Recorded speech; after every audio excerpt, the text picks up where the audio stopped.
பின்னை துடைக்கின்ற முகிலை, வெள்ளி நிலவை, மஞ்சள் நட்சத்திரத்தை என்னை தேடி மண்ணில் வரவழைத்து உன்னை காதலிப்பதை உரைத்தேன்.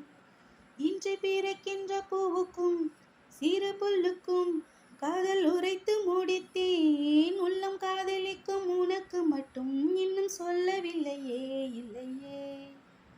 லட்சம் பல லட்சம் என்று தாய்மொழியில் சொல்லிருக்க ஒத்த சொல்லு சிக்கவில்லை. எதனாலே பந்தி வச்ச வீட்டுக்காரி பாத்திரத்தை கழுவிட்டு பட்டினியா கிடப்பாலே, அது போலே நெஞ்சாங்கூட்டில் நெஞ்சாங்கூட்டில் நெஞ்சாங்கூட்டில் நீயே நிற்கின்றாய் பெண்ணே, நெற்றி பொட்டில் தீயை வைக்கின்றாய், கட்டி போட்டு காதல் செய்கிறாய், முறையில் கட்டெரும்பு போலே ஊர்கிறாய்.